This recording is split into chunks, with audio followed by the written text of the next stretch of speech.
Assalamualaikum warahmatullahi wabarakatuh. Yang terhormat Bapak Kholis Firmansyah sebagai dosen pengampu mata kuliah Masail Fiqhiyah. Perkenalkan, nama saya Enggar Stianing Tias dengan NIM 203111243. Dalam video kali ini, saya akan menjelaskan mengenai penyaluran zakat, yaitu zakat konsumtif dan zakat produktif. Bentuk penyaluran zakat yang pertama itu yaitu zakat konsumtif. Zakat konsumtif itu adalah zakat yang diberikan kepada orang yang tidak mampu seperti fakir dan miskin, baik berupa makanan, pakaian, maupun tempat tinggal. Zakat konsumtif ini digunakan untuk keperluan yang bersifat konsumtif seperti menyantuni anak yatim, janda, lanjut usia, dan orang yang cacat. Contoh dari zakat konsumtif itu dapat berupa kebutuhan pokok, bantuan biaya obat, bantuan biaya sekolah, dan bantuan biaya kegiatan sosial keagamaan. Contoh penyaluran zakat konsumtif. Penyaluran zakat konsumtif itu tidak hanya disalurkan kepada orang fakir miskin, orang yang cacat, orang lansia, dan janda. Akan tetapi, penyaluran zakat konsumtif itu dapat kepada korban bencana alam, seperti korban gempa yang terjadi di Kabupaten Tapanuli, Sumatera Utara, dan yang terbaru ini gempa di Cianjur, Jawa Barat, di mana para korban itu membutuhkan kebutuhan yang bersifat konsumtif. Dari badan penyalur zakat seperti Basnas itu menyalurkan zakat kepada para korban bencana alam tersebut. Zakat yang diberikan itu berupa bahan makanan, pakaian, dan obat-obatan. Bentuk penyaluran zakat yang kedua yaitu zakat produktif. Zakat produktif ini adalah zakat yang diberikan kepada mustahik, tidak untuk dihabiskan, akan tetapi untuk dikembangkan dengan memberikan modal usaha sehingga dapat memenuhi kebutuhan hidup terus-menerus. Zakat produktif berusaha untuk memberikan bantuan keuangan berupa modal usaha agar mereka yang mendapatkan zakat produktif dapat bekerja dan dapat terlepas dari kemiskinan. Contoh dari zakat produktif dapat berupa modal usaha, menyediakan alat usaha, memberikan pelatihan, dan melakukan pembinaan kepada orang-orang yang berhak mendapatkan zakat produktif. Contoh penyaluran zakat produktif. Ada sebuah kisah seorang penyandang disabilitas yang bernama Pak Dedi itu kehilangan pekerjaannya semenjak COVID-19.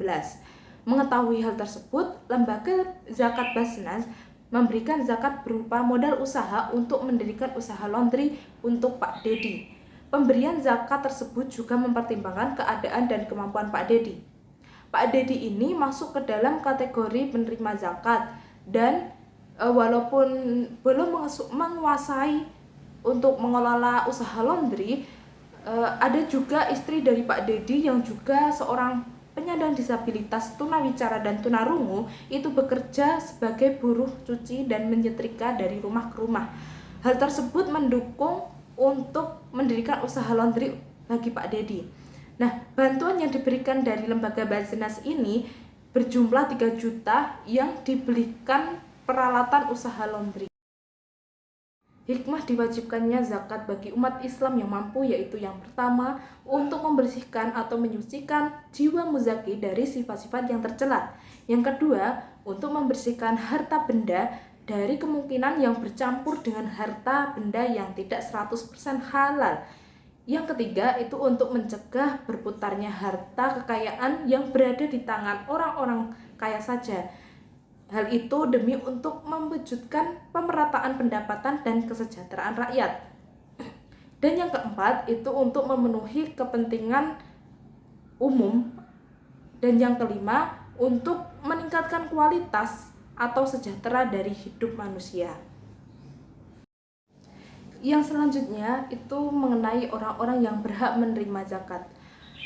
Disebutkan dalam Quran Surat At-Taubah ayat 60 bahwa orang-orang yang berhak menerima zakat itu diantaranya orang-orang fakir, orang-orang miskin, para amil zakat, mu'alaf, hamba sahaya, dan orang-orang yang terlilit hutang, serta orang yang sedang dalam perjalanan Allah atau musyafir.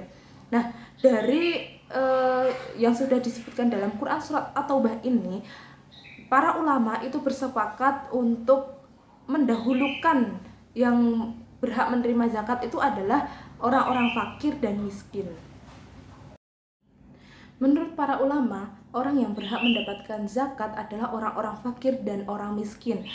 Fakir miskin dilihat dari segi kondisi fisik dan mental, yaitu orang yang mampu bekerja dan dapat diharapkan bisa mencukupi hidupnya dan keluarganya secara mandiri, tetapi mereka kekurangan modal dan alat-alat yang diperlukan.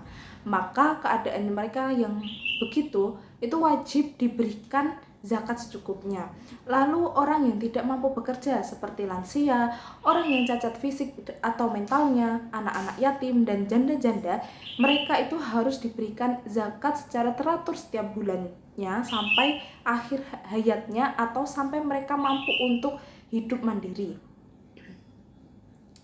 Menurut Imam Syafi'i dan yang lainnya yang berpegang pada hadis riwayat Muslim, Abu Dawud, Al-Nasai, dan Ahmad itu menjelaskan bahwa zakat boleh diberikan kepada seseorang yang menanggung hutang untuk mendamaikan permusuhan orang-orang Islam sehingga ia bebas dari beban hutang tersebut. Lalu seseorang yang ludes hartanya karena musibah dan seseorang yang ditimpa kemiskinan dan kebutuhan. Cukup itu saja yang dapat saya sampaikan, kurang lebihnya saya mohon maaf. Semoga apa yang telah saya sampaikan itu bermanfaat buat teman-teman.